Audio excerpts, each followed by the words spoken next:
It's officially wedding season. You may be getting slammed with invites this year after everybody has been postponing their big day due to COVID.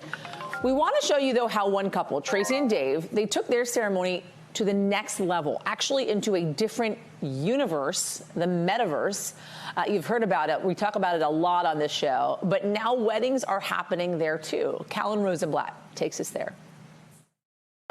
The wedding of the future is here.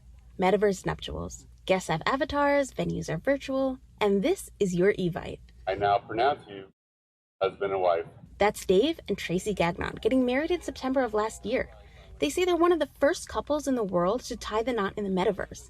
The ceremony took place simultaneously in the virtual world and in real life in New Hampshire. There were a lot of things happening around the world with lockdowns and restricted travel and those kind of things. We can get married in real life, but bring real life into the Metaverse, and then anyone who wants to attend in the Metaverse could participate with their avatars and our avatars. The two met in 2015 as co-workers at a real estate brokerage firm. The job provided an online virtual space to help bring employees together. So when they got engaged, taking the wedding ceremony to the Metaverse seemed like a natural next step. We actually have a support group that meets ahead of time, making sure, their avatars are set up, the room's set up just right, get music playing, be ready to handle the size of the audience that they're coming. That's Alex Howland, the co-founder and president of Verbella, the virtual workplace and events company that designed the couple's e-venue. He said couples can create many of the same experiences at a virtual reception that guests would experience in person. Things like different dance moves, different gestures, ways to celebrate, ways to get on camera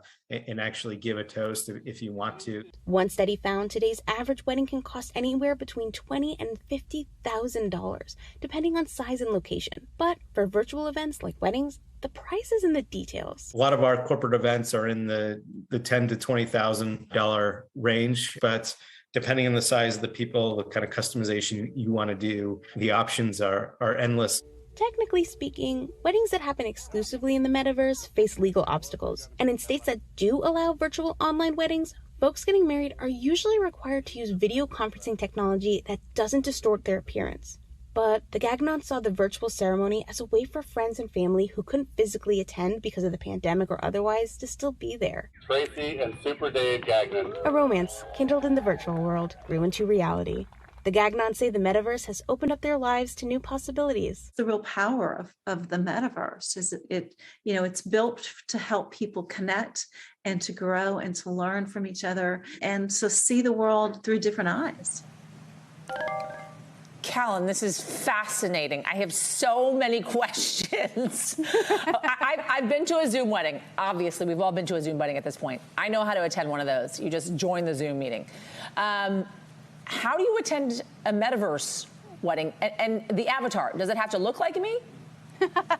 Well, the avatar should look like you because, when you log on to these Metaverse weddings, you are a fully virtual character. You are kind of signing on in a similar way that you would in a Zoom meeting, but you are exploring this fully 3D world. And once you're on, you are creating that avatar. I think that's probably the most fun or most in-depth part of this is you're creating an avatar. If it was me, I'd be making my hair blonde, my eyes green, my dress black. But if I didn't want a black dress or I wanted to wear something different, that's open to me as well. So it's very accessible and it's very interesting to see how people are using it. That's exactly why I wanted to ask. And just quickly here, how accessible is it? I mean, can I figure it out if I'm not in tune with attending a wedding at a Metaverse? Absolutely. It is not a difficult thing to figure out. It is accessible for everyone, whether you're not computer savvy, whether you don't play video games. This is a very accessible tool. And also for people who are immunocompromised, who can't travel, who have to go to 15 weddings this year.